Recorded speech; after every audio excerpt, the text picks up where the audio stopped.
मैं डोडो एक उड़ानहीन पक्षी हूँ। यह तस्वीर एक डोडो पक्षी की है। डोडो पक्षी मॉरिशस द्वीप पर रहता था। प्लेस्टोसिन युग के दौरान मेडागास्कर से लगभग 700 मील पूर्व में स्थित मॉरिशस के हिंद महासागर द्वीप पर कबूतरों का एक बुरी तरह से खोया हुआ झुंड उतरा। कबूतर इस नए वातावरण में समृद्ध हुए। सैकड़ों हजारों वर्षों में उड़ानहीन 3 फुट लंबा 9 मीटर 50 पौंड 23 किलो डोडो पक्षी में विकसित हुआ, जिसे शायद पहली बार मानव द्वारा देखा गया था जब डच 1598 में मॉरिशस में बसने वाले लोग उतरे।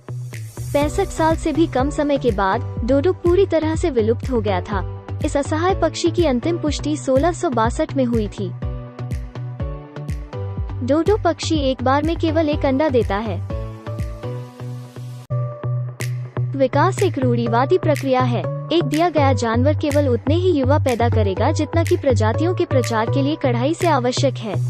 चूंकि डोडो पक्षी का कोई प्राकृतिक शत्रु नहीं था, इसलिए मादाएं एक समय में केवल एक अंडा देने की विलासिता का आनंद लेती थी। अधिकांश अन्य पक्षी कम से कम एक अंडे सेने, शिकारियों या प्राकृतिक आपदा से बचने और वास्तव में जीवित रहने की बाधाओं को बढ़ाने के लिए कई अंडे देते हैं। इस एक अंडे प्रति डोडो पक्षी नीति के विनाशकारी परिणाम हुए जब डच बसने वालों के स्वामित्व वाले मैकाक ने डोडो घोंसलों पर छापा मारना सीखा और बिल्लियां, चूहे और सुअर जो हमेशा जहाजों से ढीले हो गए थे, जंगली हो गए और चूजों का शिकार किया। डोडो को पुनर्जीवित करना संभव हो सकता है। विलुप्ति एक वैज्ञानिक कार्यक्रम है जिसके द्वारा हम विलुप्त प्रजातियों को फिर से जंगल में लाने में सक्षम हो सकते हैं। डोडो पक्षी के कुछ नर्म ऊतकों को पुनर्प्राप्त करने के लिए बमुश्किल पर्याप्त संरक्षित अवशेष हैं और इस प्रकार डोडो डीएनए के टुकड़े और डोडो अपने जीनोम को आधुनिक रिश्तेदारों जैसे निकोबार कबूतर के साथ साझा करता है ताकि सरोगेट पेरेंटिंग की संभावना बन सके। फिर भी सफल विलुप्त होने के लिए डोडो एक लंबा शॉट है। ऊनी मैमथ और गैस्ट्रिक ब्रूडिंग मेंढक केवल 2 नाम रखने के लिए अधिक संभावित उम्मीदवार हैं। विलुप्त होने के ये प्रतीक 1681 तक गायब हो गए थे। ग्रांट संग्रहालय में ट्रे में प्रदर्शित हड्डियों का एक बड़ा संग्रह है। 1681 तक डोडो विलुप्त हो गया।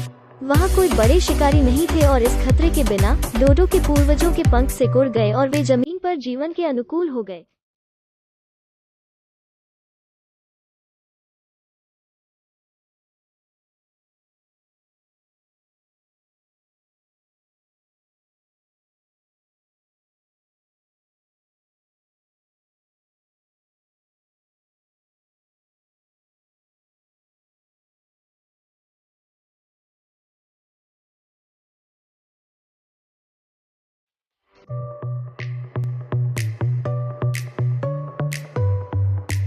टी डोडो डिजुइने डोडो का क्या अर्थ है?